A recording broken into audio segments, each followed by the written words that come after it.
राधे राधे। मेरा नाम है निकिता शर्मा और आप सभी का स्वागत है श्रीमद् भागवत गीता की इस श्रृंखला में। पिछले श्लोकों में हमने समझा कि किस प्रकार श्री कृष्ण अर्जुन को समझाते हैं कि अपने आप जो कुछ भी प्राप्त होता है उससे संतुष्ट और ईर्ष्या से मुक्त वे जीवन के द्वैत से परे है।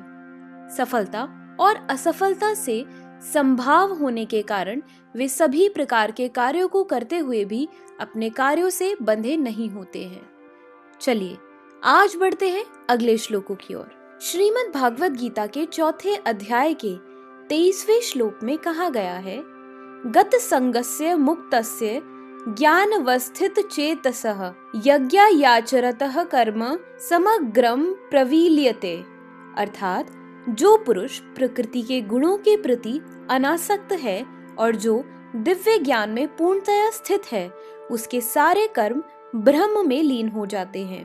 पूर्ण रूपेण कृष्ण भावना भावित होने पर मनुष्य समस्त द्वंद्वों से मुक्त हो जाता है और इस तरह भौतिक गुणों के कल्मश से भी मुक्त हो जाता है। वह इसीलिए मुक्त हो जाता है क्योंकि वह कृष्ण के साथ अपने संबंध की स्वाभाविक स्थिति को जानता है। फलस्वरूप उसका चित्त कृष्ण भावनामृत से विचलित नहीं होता। अतएव वह जो कुछ भी करता है वह आदि विष्णु कृष्ण के लिए होता है। अतः उसका सारा कर्म यज्ञ रूप होता है, क्योंकि यज्ञ का उद्देश्य परम पुरुष विष्णु अर्थात कृष्ण को प्रसन्न करना है। ऐसे यज्ञ में कर्म का फल निश्चय ही ब्रह्म में विलीन हो जाता है और मनुष्य को कोई भौतिक फल नहीं भोगना पड़ता। 24वें श्लोक में कहा गया है, ब्रह्मार्पणम ब्रह्म हविर ब्रह्माग्नो ब्रह्मणाहुतम ब्रहेव तेन गंतव्यम ब्रह्म कर्म समाधिना। अर्थात जो व्यक्ति कृष्ण भावनामृत में पूर्णतया लीन रहता है उसे अपने आध्यात्मिक कर्मों के योगदान के कारण अवश्य ही भगवत धाम की प्राप्ति होती है, क्योंकि उसमें हवन आध्यात्मिक होता है और हवि भी आध्यात्मिक होती है। यहाँ इसका वर्णन किया गया है कि किस प्रकार कृष्ण भावना भावित कर्म करते हुए अंतोगत्वा आध्यात्मिक लक्ष्य प्राप्त होता है। कृष्ण भावनामृत विषयक विविध कर्म होते हैं जिनका वर्णन अगले श्लोकों में किया गया है, किंतु इस श्लोक में तो केवल कृष्ण भावनामृत का सिद्धांत वर्णित है। भौतिक कल्मश से गृहस्थ बद्ध जीव को भौतिक वातावरण में ही कार्य करना पड़ता है, किंतु फिर भी उसे ऐसे वातावरण से निकलना ही होगा। जिस विधि से वह ऐसे वातावरण से बाहर निकल सकता है वह कृष्ण भावनामृत है। उदाहरण के लिए यदि कोई रोगी दूध की बनी वस्तुओं के अधिक खाने से पेट की गड़बड़ी से ग्रस्त हो जाता है तो उसे दही दिया जाता है, जो दूध ही से बनी अन्य वस्तु है। भौतिकता से ग्रस्त बद्ध जीव का उपचार कृष्ण भावनामृत के द्वारा ही किया जा सकता है, जो यहाँ गीता में दिया हुआ है। यह विधि यज्ञ या विष्णु या कृष्ण को प्रसन्न करने के लिए किए गए कार्य कहलाती है। भौतिक जगत के जितने भी अधिक कार्य कृष्ण भावनामृत में या केवल विष्णु के लिए किए जाते हैं, पूर्ण तल्लीनता से वातावरण उतना ही अधिक आध्यात्मिक बनता रहता है। ब्रह्म शब्द का अर्थ है आध्यात्मिक। भगवान आध्यात्मिक है और उनके दिव्य शरीर की किरणें ब्रह्म ज्योति कहलाती है। यही उनका आध्यात्मिक तेज है। प्रत्येक वस्तु इसी ब्रह्म ज्योति में स्थित रहती है, किंतु जब यह ज्योति माया या इंद्रिय तृप्ति द्वारा आच्छादित हो जाती है तो यह भौतिक ज्योति कहलाती है। यह भौतिक आवरण कृष्ण भावनामृत द्वारा तुरंत हटाया जा सकता है।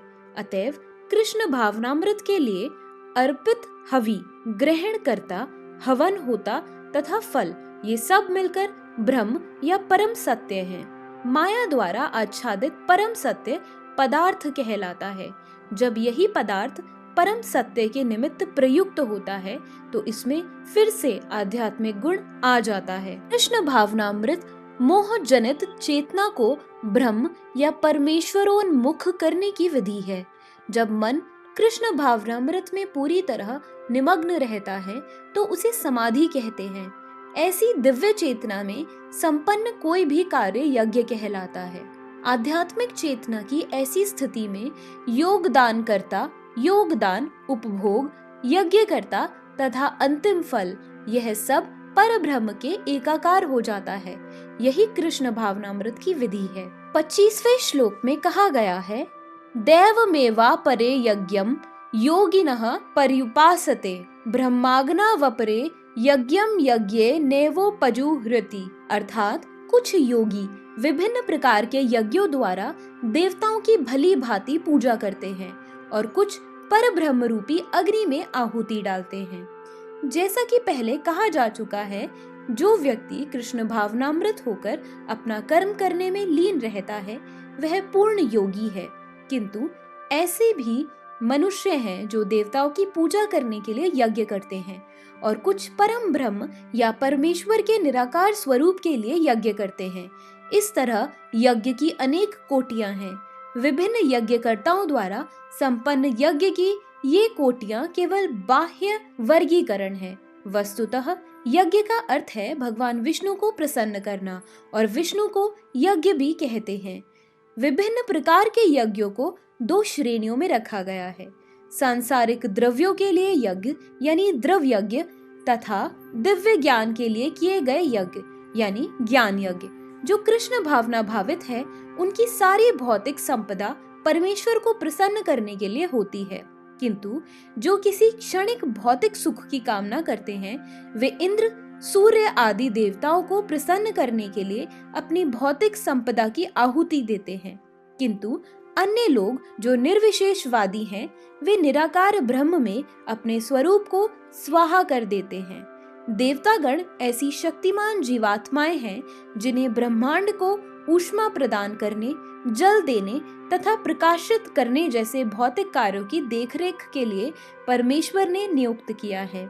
जो लोग भौतिक लाभ चाहते हैं वे वैदिक अनुष्ठानों के अनुसार विविध देवताओं की पूजा करते हैं। ऐसे लोग बहिश्वरवादी कहलाते हैं। किंतु जो लोग परम सत्य के निर्गुण स्वरूप की पूजा करते हैं और देवताओं के स्वरूप को अनित्य मानते हैं वे ब्रह्म की अग्नि में अपने आप की ही आहुति दे देते हैं और इस प्रकार ब्रह्म के अस्तित्व में अपने अस्तित्व को समाप्त कर देते हैं। ऐसे निर्विशेषवादी परमेश्वर की दिव्य प्रकृति को समझने के लिए दार्शनिक चिंतन में अपना सारा समय लगाते हैं। दूसरे शब्दों में सकाम कर्मी भौतिक सुख के लिए अपनी भौतिक संपत्ति का यजन करते हैं, किंतु निर्विशेषवादी परब्रह्म में लीन होने के लिए अपनी भौतिक उपाधियों का यजन करते हैं। निर्विशेषवादी के लिए यज्ञाग्नि ही परम ब्रह्म है, जिसमें आत्म स्वरूप का विलय ही आहुति है। लेकिन अर्जुन जैसा कृष्ण भावना भावित व्यक्ति कृष्ण को प्रसन्न करने के लिए सर्वस्व अर्पित कर देता है।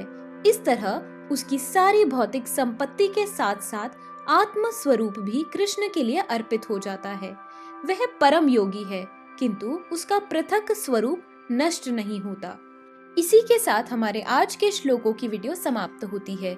अगर आप सभी लोग श्रीमद् भागवत गीता की इस श्रृंखला में हमारे साथ हैं तो हमें अपने विचार कमेंट सेक्शन में जरूर बताएं और इस अद्भुत ज्ञान को अपने परिवारजनों और मित्रगणों के साथ जरूर शेयर करें। चलिए तो मिलते हैं अगले श्लोकों के साथ एक नई वीडियो में।